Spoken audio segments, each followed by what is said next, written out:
This is Danielle. Danielle manages a team that includes Michael, her Associate Director of Operations. The new fiscal year is beginning, which has Danielle thinking about her expectations for Michael and the rest of her team. Once Danielle has communicated her expectations, she will spend the rest of the year supporting each member's success with a series of check-in conversations. In the first check-in, Danielle will share her expectations for Michael. Then they will discuss the actions he will take to achieve those expectations. It's all part of Mass Perform. Expectations, feedback, development, Mass Perform.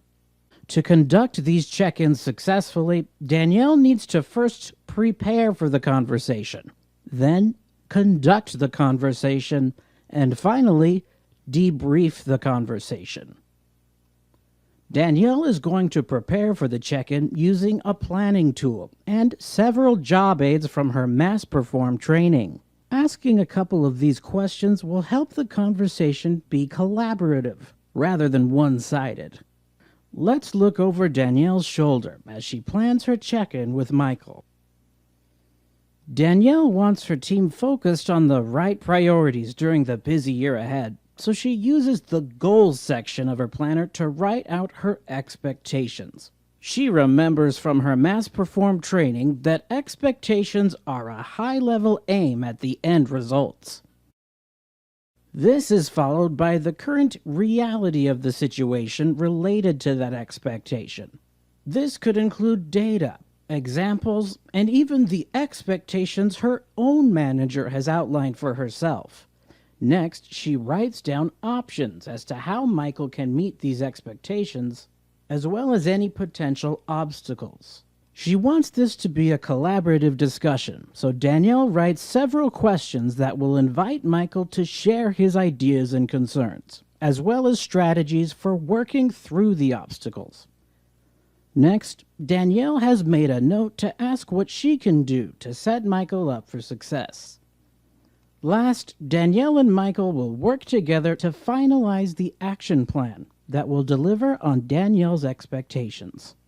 Meanwhile, he's writing out what he anticipates next year's projects and responsibilities will be, as well as any obstacles he can foresee. Now that Danielle and Michael have done their prep work, they can begin their first check-in. After they catch up for a bit, Danielle gets things started. So Michael, we're having this check-in today to talk about my expectations for you for the year and work out a plan for your success. Okay, sure, that works for me. So as you know, digitizing all the files in this agency has become a #1 priority for the commissioner. I have heard about that. Do you know why? The agency is expanding, and we need to carve out more space for people. Once we digitize all the files in the file room, it will be converted into offices and cubicles. The timing for this is not great. We have a lot going on. Right. That doesn't change the fact We've that got personnel changes, training interns. Still, we I'm need also to auditing the vendor list, the strategy map, the mission statement to work on.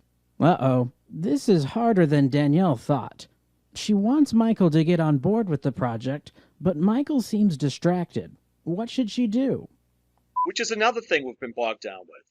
All these competing priorities leave you feeling overwhelmed. Yeah, they really are. I do feel overwhelmed.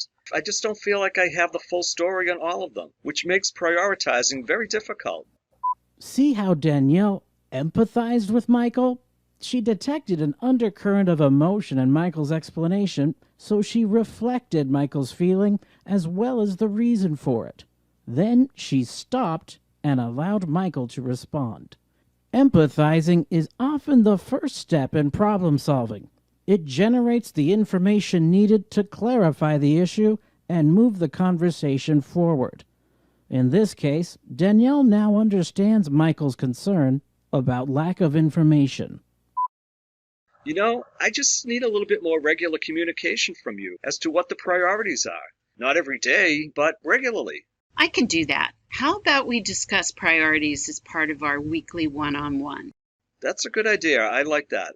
Especially if you can make sure not to cancel them when things get busy, like you did during the Middleborough project. That left me in the dark and slowed things down. Wow, Danielle did not expect this. She's always taken pride in being there for her employees. But this check-in isn't about her. It's about Michael. Oh, it's never my intention to leave you in the dark. What should I do differently next time? Well, I'd say if you do have to cancel, could you just send an email instead? Just the bullet points. Just enough to keep me on track. Okay, that makes sense. I can do that. That went well. Danielle managed her surprise to Michael's feedback by recognizing her intentions around communicating. Now, can we talk about how you're going to digitize the files? Sure, I think this project is going to require a lot of research. What are you thinking? Well, one option is to get a handle on the volume of files we need to digitize and what fields we want to capture. That's going to take some time. Okay, what's reasonable? I'd say at least 2 weeks. Sounds good. Another big piece of this would be to research what software is available to us to use. That's important. Let's add that to our goal for the project. Well, another big question I have is, what does success look like for me to digitize these files? Good question. We'll need to present our software recommendation to the commissioners, so the research you will do needs to support that. Wow. Sounds like I'm going to need to put together a project plan on this. And while I'm at it, I'd like to check with the rest of the staff. They may have some ideas as well. That sounds great, especially since project planning is a priority of the commissioner. When do you think you'll have that done? Well, I need 2 weeks on the research, so how about the following week? That works, but you really need to stick to the deadline. So what obstacles might get in the way? Well, the last time we had to digitize files, it took forever. The software was buggy, which really slowed us down. Danielle remembers that there were some software issues, but they were fixed quickly, while another issue did slow the process down. This is a good time to give Michael some feedback. She remembers that Mass Perform advises managers to be specific when giving feedback and linking it to an outcome. Giving feedback can be difficult, but Danielle knows she needs to talk about the issue in order to develop Michael's skills. Yeah, that was a challenge, but I think we moved through the software issue quickly. I think the greater issue was that Eva's team was there to support you, but you never asked for help. From my perspective, this is what slowed you down, and I've noticed your reluctance before. Yeah, I guess I am having trouble delegating. I hear you, but in order to be successful, you're going to need to rely on others. Let's add delegating to your development plan and set up some dedicated time to have a development-focused check-in. In the meantime, I would like you to think about ways you could use Eva or Bob on this project.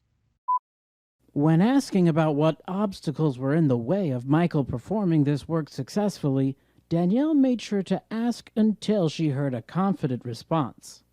This uncovered Michael's need to use his resources more effectively.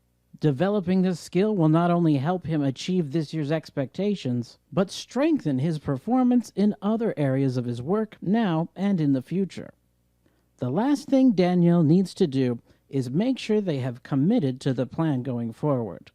This includes a quick summary and then... So, you're committed to meeting this expectation as we've discussed? Yeah, sure, yes, yeah. Michael isn't fooling Danielle. His words say yes, but his hesitancy says otherwise. Michael, I sense you're still not confident about the plan, so what concerns you? Well, I'm confident, but I think I need more training on our project management tool. And I really struggle with that. That makes sense, and given its importance, I'll make sure to carve out time for you to go to training. Now let's move on to my next expectation for you this coming year. Good job, Danielle, but she's not quite done. She and Michael need to debrief the conversation. They do this by answering the prompts on the other side of the planning tool around what worked well, writing one action they could take differently the next time, and sharing their results with each other. Ideally, you should do it now, in person, while the conversation is fresh. But if you do it later, make sure it happens. Remember, this exchange fosters skill development and continuous improvement. The debrief also informs the email Danielle sends to Michael that summarizes the conversation and sets up the meeting dates for further follow-up. Michael will reply with his perspective on the conversation and a list of steps. Danielle and Michael use the tools they learned from Mass Perform to prepare, conduct, and debrief the conversation. Stay tuned for the next check-in and see how Michael fares with those pesky files and if Danielle has stopped canceling meetings with him.